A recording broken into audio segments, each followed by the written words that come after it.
सुशांत मामले में 3 साल होने के बाद भी क्या निकल के आया है उस पूरे मामले का सच, और दूसरी तरफ रिया का झगड़ा एक बार फिर से हो गया है। क्या है रिया की हालत, जानेंगे इस वीडियो में। और साथ में रिया को लेकर एक बड़ी खबर निकल के आ रही है कि उनका नाम चार्जशीट में होने के बावजूद आज वो इतनी फ्रीली कैसे घूम रही है, किसका है सर पर हाथ, बताएंगे इस वीडियो में आपको। पर आगे बढ़ने से पहले हम यहाँ पर आपसे अपील करेंगे कि आप इस चैनल के साथ जुड़े हैं तो चैनल को सब्सक्राइब करिए, वीडियो को लाइक करिए और इस वीडियो को शेयर करिए ताकि आपका प्यार मिले। और साथ में बताते हैं कि सुशांत मामले को 3 साल होने के बाद भी इस पूरे मामले में सीबीआई की कोई अपडेट निकल के नहीं आ रही है। उसके बावजूद दावा ये होता है कि रिया और शौविक को देखा जाए तो उनकी लाइफ अच्छे से बीत रही है और सबकी लाइफ अच्छे से बीतनी चाहिए, पर जिसका नाम एनसीबी की चार्जशीट में हो उनकी लाइफ भी इतने अच्छे से बीतती है, ये पहली बार देखने को मिला है। ऐसा हम इसलिए बोल रहे हैं क्योंकि हाल ही में कहा जा रहा है कि एक फोटो बहुत ज्यादा वायरल हुई थी जहां पर रिया के परिवार एक फोटो क्लिक कराते हैं और पीछे एक पेंटिंग होती है। अब सवाल ये उठता है कि घर पे ऐसी पेंटिंग, चुड़ैल जैसी पेंटिंग कौन लगाता है। अब ये घर किसका है या फिर फोटो कहाँ की है ये नहीं पता, पर जब से ये फोटो देखी गई है उसके बाद एक ही सवाल उठ रहा है कि आखिरकार जो ये कहते थे कि सुशांत यूरोप में एक पेंटिंग देखकर डर गए थे, तो भैया रात में ये पेंटिंग देखकर तो अच्छे की हवा निकल जाए। तो आखिरकार अगर जो ये पेंटिंग देखकर रात में नहीं डरता तो डेफिनेटली भैया उनके पास बहुत हिम्मत होगी। और सुशांत केस में इतना नाम आने के बाद भी अगर लाइफ इतने अच्छे से हो, बॉलीवुड सपोर्ट कर रहा हो, सर पे बहुतों का हाथ हो, तो लाइफ अपने आप अच्छी हो जाती है। पर वहीं पर कहा जा रहा है कि रिया का झगड़ा दिन ब दिन बढ़ता जा रहा है। यहाँ पे कहा जा रहा है कि रिया का झगड़ा फिर से अब बढ़ चुका है और दावा ये हो रहा है पहले इनका झगड़ा कई सारे लोगों के साथ हो रहा था गैंग में जहाँ पर ये रोडिस में जज बनी है। अब कहा जा रहा है कि वो झगड़ा प्रिंस के साथ धीरे धीरे बढ़ रहा है।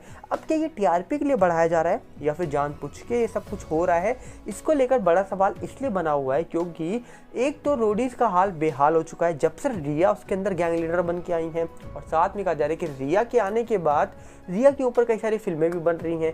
जैसे हाल ही में एक फिल्म बनी थी जिस फिल्म में दावा हुआ था कि रिया चक्रवर्ती और सुशांत सिंह राजपूत वाले मामले को लेकर एक फिल्म में पूरी स्क्रिप्ट रच दी गई है और दिखा दिया गया है कि फिल्म में कैसे गर्लफ्रेंड को परेशान किया जाता है मीडिया ट्रायल करके और आखिरी में मीडिया को गलत साबित कर दिया जाता है।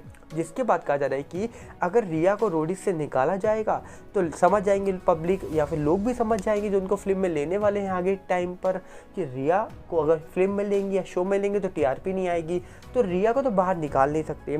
तो टीआरपी बटोरने के लिए रिया प्रिंस की लड़ाई दिखाई जा रही है और रिया प्रिंस की लड़ाई दिखाई जाएगी तो लोग देखेंगे शो को और बाद में शो को क्या मिलेगी, टीआरपी। क्या इसलिए ये सब लड़ाइयाँ दिखाई जा रही है क्योंकि यहाँ पर रिया और शौविक की अगर लाइफ की बात करें तो आपके सामने कुछ फोटोज होंगी। ये फोटो देखने के बाद साफ प्रतीत होता है कि लाइफ सबकी अच्छी चल रही है, किसी का नाम एनसीबी की चार्जशीट में हो या किसी और की चार्जशीट में हो, सबकी लाइफ बहुत बेहतरीन चल रही है।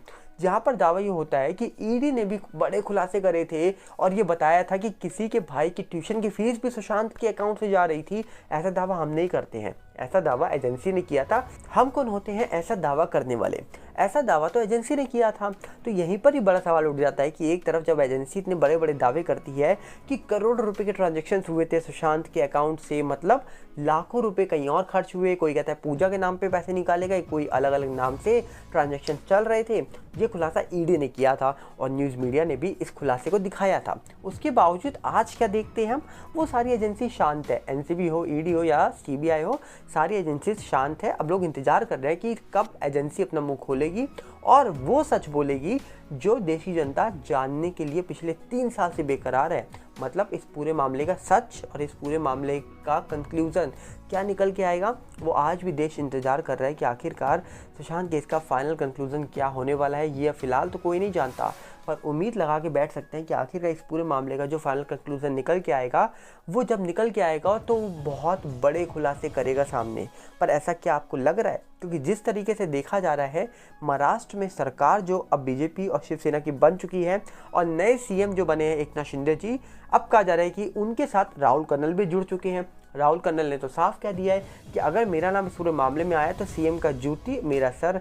वहीं पे देवेंद्र फडणवीस जी ने भी अब कहा जा रहा है कि सुशांत मुद्दे को उठाया था जब ये अर्नब गोस्वामी के शो में गए थे और अर्नब गोस्वामी लगातार सुशांत दिशा के बारे में उनसे पूछ रहे थे कि इस पूरे मामले में एसआईटी का गठन होना था, सुशांत मामले का क्या हुआ, पालघर साधुओं का क्या हुआ, लगातार वो सवाल पूछ रहे थे देवेंद्र फडणवीस जी से, जहाँ पर कहा जा रहा है कि कई बड़े दावे किए गए थे। पर उन दावों के बारे में सच तो तभी पता लगेगा जब इस पूरे मामले की इन्वेस्टिगेशन पूरी होने के बाद सच सामने आएगा। क्योंकि सवाल तो आज भी यही उठता है कि अर्नब गोस्वामी ने तो पहले ही कह दिया था कि दिशा सुशांत मामला कनेक्ट है। अगर ये मामला कनेक्ट है तो दिशा केस जब तक नहीं खुलेगा तब तक सुशांत केस सॉल्व नहीं होगा। क्या ये सच है? ऐसा दावा हम नहीं कर रहे, अर्नब गोस्वामी ने ऐसा बोला था। तो अब सवाल ये उठता है, देखने वाला विषय होगा कि महाराष्ट्र में जो सुशांत दिशा के बारे में बात हो रही है, कुछ लोग कर रहे हैं, क्या ये बीएमसी इलेक्शन जो आने वाले हैं उसके पीछे तो नहीं हो रही है, या फिर सही में कोई चाहता है कि सुशांत दिशा को न्याय मिल जाए? आपको क्या प्रतीत होता है कि क्या ये इलेक्शंस के पीछे सुशांत दिशा का नाम लिया जाएगा? क्योंकि अगले साल आप जानते हैं बड़े चुनाव होने वाले हैं। मतलब अगले साल फिर से एक बार कौन सी सरकार बनेगी देश में, उसका फैसला होगा। पर उससे पहले क्या कुछ जगहों में फिर से लिया जा सकता है सुशांत दिशा का नाम? इसको लेकर बड़े सवाल उठाए जा रहे हैं। तो देखने वाला विषय होगा, क्या फिर से लोगों को सुशांत दिशा की याद आ सकती है? क्योंकि फिलहाल हमारे कमेंट बॉक्स में भी आके बहुत सारे लोग बहुत सारी बातें लिखते हैं। कुछ सुशांत दिशा के बारे में बात करते हैं, कुछ अलग अलग बातें करते हैं। तो हम किसी की बात का बुरा नहीं मानते, डोंट वरी। क्योंकि यहाँ पर अगर हम 3 साल से किसी चीज़ को लेकर बात कर रहे हैं और उसके साथ साथ कई और मामलों के बारे में बात करी है, तो वो सिर्फ आपके लिए। और डेफिनेटली इस मामले की बात हो या कोई और मामला हो, हम उठाते रहेंगे जब तक उस पूरे मामले का सच सामने निकल के नहीं आ जाता। मतलब जब तक एजेंसी अपना फाइनल कंक्लूजन नहीं दे देती है।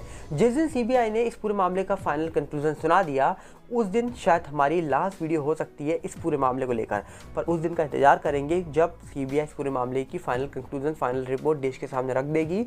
वो दिन कब आएगा ये तो फिलहाल कोई नहीं जानता, पर उम्मीद में दुनिया कायम है। तो उम्मीद लगा के बैठते हैं कि आखिर इस पूरे मामले का कुछ ना कुछ सच निकल के आएगा। क्योंकि सुशांत की लाइफ में रिया के आने से पहले भी बहुत सारे लोग आए थे, पर सुशांत के जाने के बाद कितनों ने सीबीआई की मांग करी थी ये आप जानते हैं।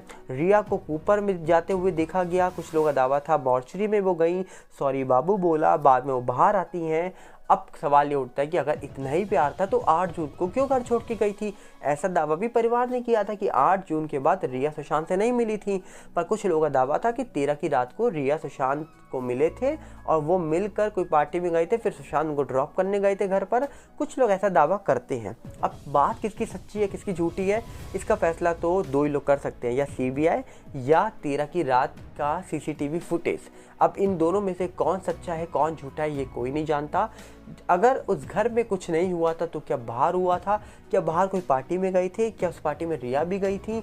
ऐसे सवाल सोशल मीडिया पे बहुत उठे थे, पर उन सवालों का सच कब निकल के आएगा बाहर, इसका आज भी लोग इंतजार कर रहे हैं। तो यहाँ पर आप भी इंतजार करिए, हम भी इंतजार करते हैं कि कब इस पूरे मामले का सच सामने निकल के आएगा।